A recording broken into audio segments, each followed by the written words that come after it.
All right, let's dive into a conflict that's often called America's forgotten war. But you know what? It's a war that completely changed the game for North America. The War of 1812.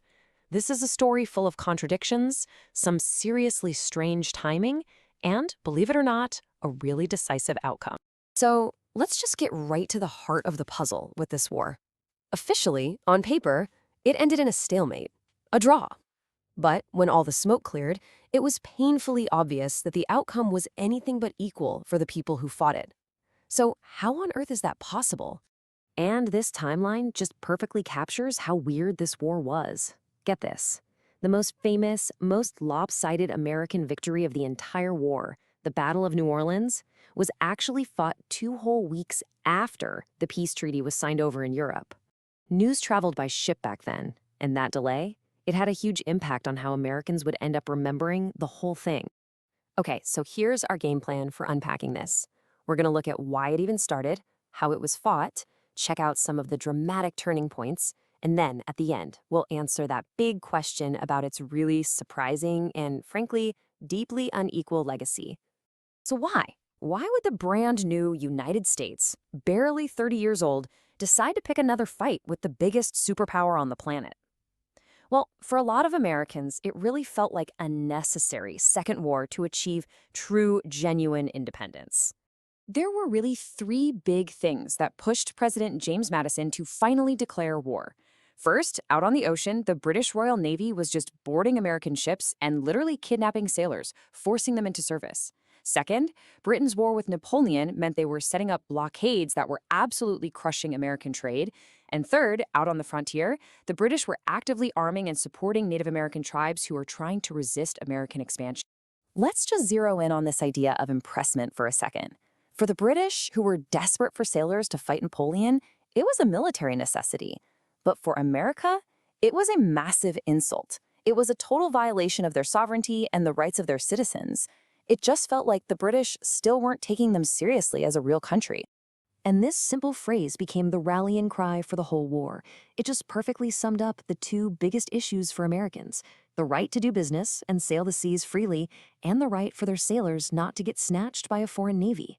Now, this wasn't a war that was fought on some single, neat battle line, no way. It was this sprawling, messy conflict that was happening all over the place, mainly in 3 big areas: up north along the Great Lakes and the Canadian border, out on the Atlantic coast, and deep down in the American South.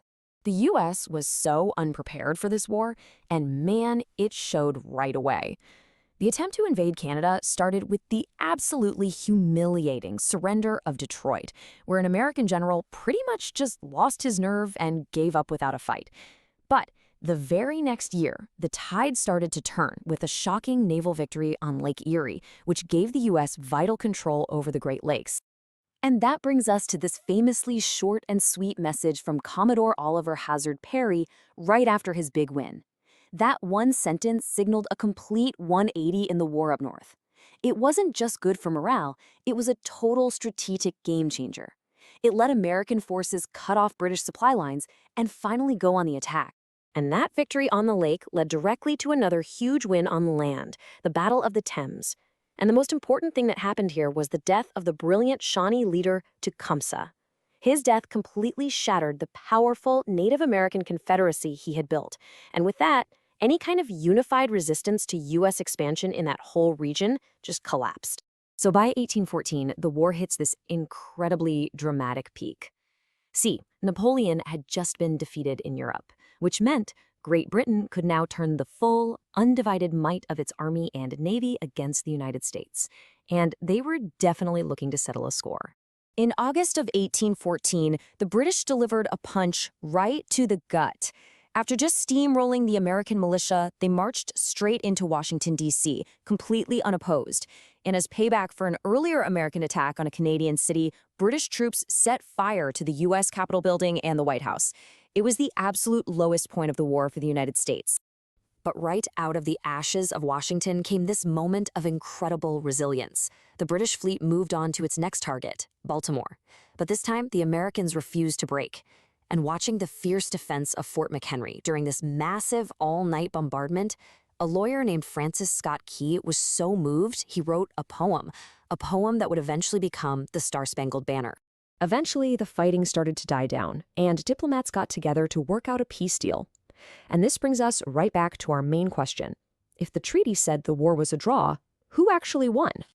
So the official outcome was something called status quo ante bellum. It's really just a fancy Latin way of saying everything goes back to the way it was before the war started. No borders changed, no big demands were met. On paper, it's like the whole thing never even happened. But in reality, everything had changed. I mean, just look at how wildly different the outcomes were. For the United States, it was a massive psychological win. It led to this huge wave of nationalism and finally earned them some real respect on the world stage. For Great Britain and Canada, successfully defending their land helps create a strong, separate Canadian identity. But for the Native American nations, the war was an absolute, unmitigated disaster. They lost their most powerful ally, which cleared the way for the U.S. to expand into their lands without any opposition. And hey, remember that battle fought after the peace treaty? It ended up being incredibly important. Andrew Jackson's shocking victory over a much stronger British army at New Orleans created this overwhelming feeling that America had won the war. It was like a final, triumphant exclamation point that made everyone forget about the official draw, and it launched Jackson into superstar. The war's end totally changed American politics. The Federalist Party, who had been against Mr. Madison's war from the start, was seen as almost treasonous, especially after that big win in New Orleans. The party just collapsed, and that left only one major political party, which led to a time of national unity and intense pride that we now call the era of good feelings. So in the end, the War of 1812 was the draw that wasn't really a draw at all. It cemented the future of both the United States and Canada, defining their borders and who they were as nations. But all of that came at a devastating cost to Native American sovereignty. It's just a powerful reminder that the true outcome of any war really depends entirely on whose story you choose to tell.